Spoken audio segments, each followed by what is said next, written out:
గడిచిన కాలం అంతా మమ్మల్ని కాచి కాపాడినందుకు నీకు వందనములు నాయన ప్రభా. గడిచిన పునరుద్ధాన దినం నుంచి పునరుద్ధాన దినం వరకు సజీవ రెక్కలలో ఉంచినందుకు నీకు లెక్కలేని స్తోత్రములు ప్రభా. నిలబడి వారిని మేము కానీ మాట్లాడించేవాడు నీవు నాయన ప్రభా.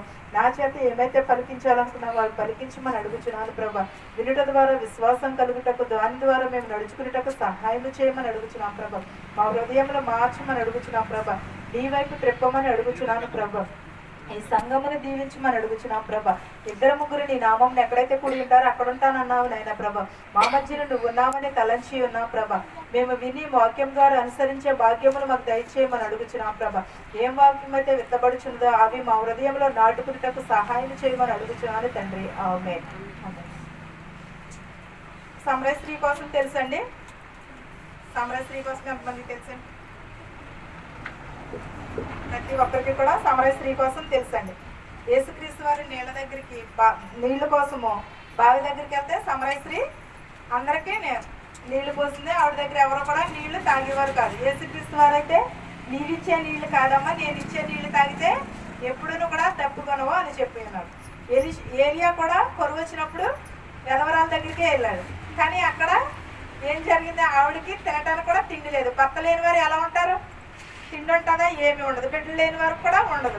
ఏ పూట కాకపోతే తినేది. కానీ ఆవిడకైతే బుడ్డలే నూనె అయిపోలేదు, తొట్టిలో పిండి అయిపోలేదు.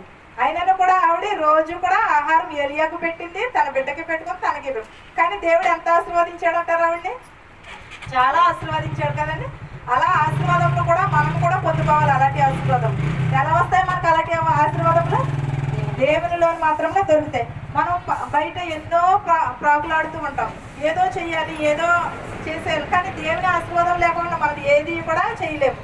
ఎంత మాత్రమును కూడా దేవుడు దీవిస్తే ఒక్క రెప్పపాటులో మనము ఆశీర్వదింపబడతాం. దేవుని ఆశీర్వాదం లేకుండా ఎన్నో కొన్ని మనకి శ్రమలు ఎలా వచ్చినాయి? లూసిఫర్ ద్వారాగానే మనకి శ్రమలు వచ్చినాయి. లూసిఫర్ రాకముందు మనకి పాపం అంటే ఏంటో తెలుసా? పాపము తెలీదు, కష్టం తెలీదు, పుట్టుక తెలీదు, ఒక సిగ్గు తెలీదు, ఒక బట్ట కట్టుకోవటం కూడా మనకు తెలీదు. ఎందుకని లూసిఫర్ ఈ లోకంలోకి వచ్చినది? దేవుడి కంటే నేనే గొప్పవాడిని, దేవుని కంటే నేనే గొప్పవాడని హెచ్చుగా వెళ్ళటం వల్లనే లూసిఫర్గా పాము రూపంలో కిందకి నెట్టివేయబడింది. ఫస్ట్ అది ఏంటది? దేవదూత. దేవదూత దేవుని దగ్గర పరిచర్య చేసిన దూత. అయినను కూడా ఆమె హెచ్చింపబడటం వల్లనే దేవుని కంటే గొప్పవారు ఎవరన్నా ఉన్నారంటారా? అసలు దేవుని కంటే గొప్పవారు మనం కాలేం కూడా. ఎప్పుడు కూడా దేవుని కంటే గొప్పవారు మనం ఎలాగవగలదు? అసలు ఏంటి పరిస్థితులు? దేవుడు సృజించిన మనుషులు మనము. దేవుడు సృష్టించిన సృష్టి ఇదంతానే. ఆదాము అవ్వలను కాడ నుంచి భూమి ఆకాశంలో సృజించిన వాడు ఆయనే. మనం అలాంటినప్పుడు దేవుని కంటే హెచ్చుగా ఎలా ఉండగలదు? లూసిఫర్ ద్వారాగా మనకు పాపం వచ్చింది. ఆ పాపం వల్లనే మనము పుట్టిన వారు. మనం ఆ పాపం వల్లనే మరణము కూడా వచ్చి ఉన్నది. దేవుడి ఆశీర్వాదములు పొందుకున్న విధవరాలు ఏం చేసింది? మొదటి రాజులు 17:13 చూద్దామమ్మా. మొదటి రాజులు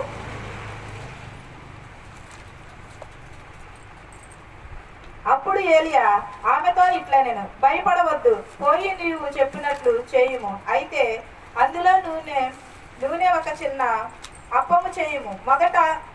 అప్పము మొదట చేసి నా యొద్దకు తీసుకురమ్ము. తరువాత నీకును నీ బిడ్డకును అప్పములు చేసుకుంది. ఏమని చెప్పి ఉన్నాను తెలుసా? నా దగ్గర నీకు పెట్టుటకు ఏమీ కూడా లేదని చెప్పి ఉంటే నీవు వెళ్ళి ఒక అప్పము చేయుము, దానిని నాకు ఇచ్చి నీవును నీ బిడ్డను కూడా తినమని చెప్పుచున్నాడు. భూమి మీద యెహోవా వర్షం కురిపించే వరకు ఆ తొట్టెలో ఉన్న పిండి తక్కువ కాదు, గుడ్డలో ఉన్న నూనె అయిపోలేదు. ఏంటదండి? 3.5 సంవత్సరాలు భూమి మీద వర్షం లేనప్పుడు 3.5 సంవత్సరములు కూడా ఏలియా ప్రార్థించగా వర్షం వచ్చినది. అప్పుడు గుడ్డలో నూనె కూడా అయిపోలేదు, తొట్టెలో పిండి అయిపోలేదు. అయినా కూడా ఏ రోజుకి ఆ రోజే దేవుడు ఇచ్చి ఉన్నాడు. అరణ్యవాసంలోకి మోషే వెళ్ళినప్పుడు కూడా ఏం చేశాడు? దేవుడు మన్నాను అప్పటికప్పుడు కురిపించాడు తప్ప. కానీ పొద్దుటి సాయంకాలం మనమైతే ఇప్పుడు ఏం చేస్తాం? ఫ్రిడ్జ్లో పెట్టేసుకుంటున్నాం. ఫ్రిడ్జ్లో పెట్టేసుకుని నిల్వ చేసేసుకుని దాని ద్వారా నేర్చాలు కొని తెచ్చేసుకున్నాం. అప్పుడైతే నేర్చాలు ఉన్నాయా? అవి ఏమీ కూడా లేవు. ఎంత మాత్రం కూడా దేవుడు మనల్ని విస్తారంగా దీవిస్తానంటున్నాడు. ఎలా దీవిస్తానన్నాడు? వాక్యం ద్వారాగా అనుసరించి నడుచుకున్నప్పుడు దేవుడు విస్తారంగా దీవిస్తానని చెప్పుచున్నాడు. పుట్టెలే నూనె ఎలా అయిపోలేదో అలాగే దేవుడు కూడా మనల్ని కూడా విధవరాలనే కాదు, మనల్ని కూడా దీవిస్తాడు. మనం కూడా ఏం చేయాలి? వాక్యమును అనుసరించాలి, ప్రార్థనా జీవితమును కలిగి ఉండాలి. ఇర్మియా 2:2 చూద్దామమ్మ. దేవుని విస్తారంగా ప్రేమిస్తే మనకు కలిగే లాభాలు చాలా ఉంటాయి. దేవుని విస్తారంగా ప్రేమిస్తే మన దేవుని ప్రేమించాలి, కానీ ఈ లోకమును కాదు. దేవుని ప్రేమిస్తే మనకి కలిగే ఎన్నో. నీవు వెళ్ళి యెరూషలేము నివాసుల చెవుల్లో ఈ సమాచారము ప్రకటించుము. యెహోవా సెలవిచ్చినదేమనగా, నీవు అరణ్యములోను విత్తనములు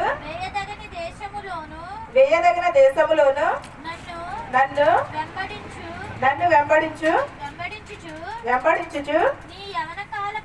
నీ యవన కాలములో నీవు చూపిన అనురాగమును నీ వైవాహిక ప్రేమను నేను జ్ఞాపకము చేసుకుని. ఎలాంటి దేవుడు ఏమని చెప్తున్నాడు? అనురాగమును. దేవుడు మనల్ని చాలా అనురాగంగా చూశారు, కానీ మనం దేవునికి ఏం చేస్తున్నాము? ఎన్నో ప్రతిఫలం కూడా ఇస్తానని చెప్పుచున్నాడు. మనం ఏమి విత్తుతామో అదే కోస్తాము, కానీ వేరే ఒకటి పోయి కదా. దేవునిలో మనం ఎలా ఉంటామో దేవుడు కూడా మనల్ని కూడా అలాగే ఆశీర్వదిస్తాడు, అలాగే దీవిస్తాడు. అభిమానేసి ఏం చేస్తామంటే ఈ లోకము వైపు చూస్తాము, ఇది నాది అది నాది అంటూ ప్రతి దానికి ప్రాకులాడుతూ ఉంటాం. కానీ నిజమైన రక్షణ, నిజమైన దీవెన ఎక్కడున్నది? యేసుక్రీస్తు వారి దగ్గర మాత్రమే ఉన్నది. ఎప్పుడూ కూడా మనం దేవుని ఎరిగిన బిడ్డలుగా ఉండాలి. మనం ఈ లోకపు వైపు చూడొచ్చు, ఎందుకంటే మనం ఈ లోకపులో ఉంటున్నాం కాబట్టి ఈ లోకపు ఆశలు ఎక్కువ ఉంటాయి మనకి. ఈ లోకం ఏంటంటే, నా పక్క వారు ఇలా ఉన్నారు, నేను ఎలా ఇదిగా ఉండాలి, లేకపోతే వారు అలా ఉన్నారు, దేవుడు నన్ను ఎందుకని ఇలా చేశాడు అని ఇది చూస్తామే. కానీ మన పక్క వారితో పోల్చుకుంటే మనకి కష్టాలే తప్ప కానీ సుఖం అనేది ఉండదు. ఎందుకంటే వారితో మనం పోటీ పడలేము, ఎందుకంటే వారికి దేవుడు అలా ఆశీర్వదించాడు, మనల్ని ఎలాగ ఆశీర్వదించాడు. కానీ ప్రతి ఒక్కరిని దేవుడు ఆశీర్వదించాడు, కానీ అవి మనకి తెలియట్లేదు అంతే. కదంటే ఎవరి స్తోమతకు తగ్గట్టు వారిని దీవించాడు. మనం ఏం చేస్తామో ఈ లోపు మన పక్క వారిని చూసి అసూయపడుతూ ఉంటాం, వారి మీద అనేకమైనవి చెప్తూ ఉంటాం. అవి ఎప్పుడూ కూడా అలా ఉండకూడదు. ఎప్పుడూ కూడా వాక్యమును అనుసరించి నడుచుకుని రోజు బైబిల్ చదువుకుంటున్నాం అనుకో, మనం ఎలా నడవాలి, ఎలా ప్రవర్తించాలి, ఎలా ప్రార్థించాలి అనేది ఈ వాక్యమే చెప్తుంది. వాక్యం ద్వారానే మనం నడుచుకోవాలి. ఇప్పుడు యవనస్తులు ఉన్నారు, ప్రతి ఒక్కరు యవనస్తులు కూడా ఎలా ఉన్నా దేవుడు ఏమన్నాడు? యవనస్తుల నడకలను వాక్యం ద్వారా శుద్ధి చేసుకోమన్నాడు, కానీ ఈ లోకపు ఆశల వైపు కాదు కదా. మనం ఏం చేస్తామంటే ఈ లోకపు ఆశల వైపు మాత్రమే చూస్తాము. కానీ దేవుడు వాక్యంలో ఇందాక మన పాస్టర్ గారు చెప్పారు కదండి, వాక్యమును అనుసరించడం మానేసి మనం ఈ లోకపు వైపు చూడకూడదని. అలాగే మనము కూడా ఈ లోకపు వైపు చూడకూడదు, ఎప్పుడు కూడా వాక్యమును అనుసరించాలి. మనం ఏమి విత్తుతామో అదే కొత్త మనం కూడా చెప్పుకుంటూ ఉండాలి. దేవుడా, నేను నా బిడ్డలను ఎలా పెంచాలి, అలా పెంచాలని మనం ప్రార్థన చేస్తున్నాం, కానీ మన పిల్లలు ప్రార్థన చేసుకుంటున్నారా? మరి మన పిల్లలకు చెప్పుకుంటున్నామా? మనము లేదు కదండి. మెయిన్ ఏం చేయాలంటే